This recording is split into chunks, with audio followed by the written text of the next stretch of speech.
మనం ఇల్లు కట్టుకునేటప్పుడు జనరల్గా డిఫరెంట్ గ్రేడ్స్ ఆఫ్ కాంక్రీట్ని యూజ్ చేస్తూ ఉంటాం. ఎందుకంటే ఒక్కో పర్పస్ ఆఫ్ వర్క్కి ఒక్కో గ్రేడ్ ఆఫ్ కాంక్రీట్ని యూజ్ చేయాలి. ఏ వర్క్కి ఏ గ్రేడ్ ఆఫ్ కాంక్రీట్ వాడాలో తెలియకపోతే మనం ఎంత డబ్బు ఖర్చు చేసి ఇల్లు కట్టినా యూజ్ ఉండదు. అసలు గ్రేడ్ ఆఫ్ కాంక్రీట్ అంటే ఏంటి, కాంక్రీట్లో ఎన్ని గ్రేడ్స్ ఉంటాయన్నది ఈ వీడియోలో నేను మీకు ఎక్స్ప్లెయిన్ చేస్తాను. మనం యూజ్ చేసిన కాంక్రీట్ యొక్క కంప్రెసివ్ స్ట్రెంత్ని ఆ కాంక్రీట్ యొక్క గ్రేడ్ అని చెప్పొచ్చు. కంప్రెసివ్ స్ట్రెంత్ని సింపుల్గా చెప్పాలి అంటే ఒక యూనిట్ ఏరియాలో ఉన్న కాంక్రీట్ ఎంత లోడ్ని బేర్ చేయగలుగుతుంది అనేది ఆ కాంక్రీట్ యొక్క కంప్రెసివ్ స్ట్రెంత్ అని చెప్పొచ్చు. అయితే మనకు చాలా గ్రేడ్స్ ఆఫ్ కాంక్రీట్స్ ఉన్నాయి, like M5, M10, M15, M20, M25, M30, M35 etcetera. ఇంకా క్లియర్గా అర్థమవ్వాలి అంటే ఎగ్జాంపుల్కి M20లో M అంటే మిక్స్ మరియు 20 అనేది మనం మిక్స్ చేసిన కాంక్రీట్ యొక్క కంప్రెసివ్ స్ట్రెంత్. కంప్రెసివ్ స్ట్రెంత్ని జనరల్గా మెగా పాస్కల్స్ లేదా న్యూటన్ పర్ ఎంఎం స్క్వేర్లో మెజర్ చేస్తారు. సో M20 యొక్క compressive strength value 20 Newton per MM square. ఇది మనకు అర్థమయ్యే వెయిట్స్లో చెప్పాలి అంటే అప్రాక్సిమేట్గా 2 kg పర్ ఎంఎం స్క్వేర్ అని అర్థం. ఈ గ్రేడ్స్ ఆఫ్ కాంక్రీట్లని 3 పార్ట్లుగా డివైడ్ చేయొచ్చు. అవేంటంటే ordinary concrete, standard concrete, high strength concrete. M5 నుండి M20 వరకు ఉన్న కాంక్రీట్ గ్రేడ్లను ఆర్డినరీ కాంక్రీట్స్ అని పిలుస్తాం. M25 నుండి M50 దాకా ఉన్న కాంక్రీట్స్ అన్నిటిని స్టాండర్డ్ కాంక్రీట్స్ అని పిలుస్తూ ఉంటాం. అలాగే M55 నుండి పైన ఉన్న గ్రేడ్ ఆఫ్ కాంక్రీట్స్ని హై స్ట్రెంత్ కాంక్రీట్ అని పిలుస్తాం.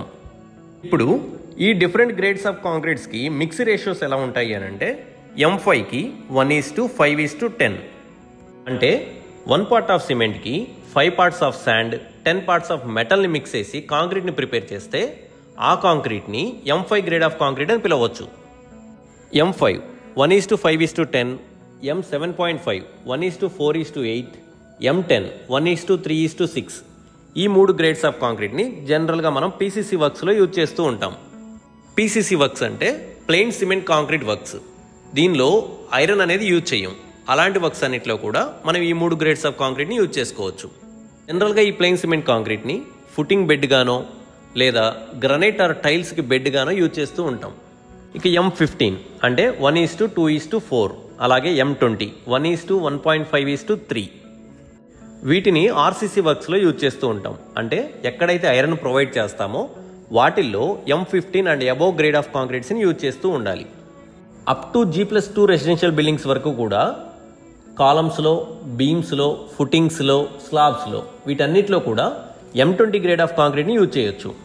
అంటే 1 గమేలా సిమెంట్కి 1.5 గమేలా శాండ్, 3 గమేలాస్ ఆఫ్ మెటల్ని మాత్రమే ఈ మిక్స్ ప్రపోర్షన్లో మనం యాడ్ చేయాలి. అయితే ఫీల్డ్లో ఇలా మిక్స్ చేసినప్పుడు మెటల్ ఎక్కువగా ఉంటుందని, స్లర్రీ సరిగా రాలేదని శాండ్ని మెటల్ని ఈక్వల్గా యాడ్ చేసి స్లర్రీ ఎక్కువగా వచ్చేలా చూసుకుంటూ ఉంటారు. ఇలా చేయడం వల్ల ఫినిషింగ్ చాలా బాగా వస్తుంది, కానీ ఆ కాంక్రీట్ యొక్క కంప్రెసివ్ స్ట్రెంత్ వాల్యూ డిక్రీజ్ అయిపోతూ ఉంటుంది. అంటే మనం మన స్ట్రక్చర్లో లో గ్రేడ్ ఆఫ్ కాంక్రీట్ని యూజ్ చేసినట్లు అవుతుంది. దీనివల్ల load bearing capacity of concrete తగ్గుతుంది. ఒకవేళ బిల్డింగ్ పైన లోడ్స్ ఎక్కువైతే వెంటనే క్రాక్స్ ఫామ్ అవుతూ ఉంటాయి. అందుకని మనం ఎప్పుడూ కూడా మేస్త్రి చెప్పాడనో లేదా వర్కర్స్ గొడవ చేస్తున్నారనో శాండ్ ఎక్కువ యాడ్ చేయడం మంచిది కాదు. ఇక అపార్ట్మెంట్స్లో అప్ టు G+5 వరకు అయితే జనరల్గా M25 గ్రేడ్ ఆఫ్ కాంక్రీట్ని యూజ్ చేస్తూ ఉంటారు. అంటే 1:1:2 రేషియోలో.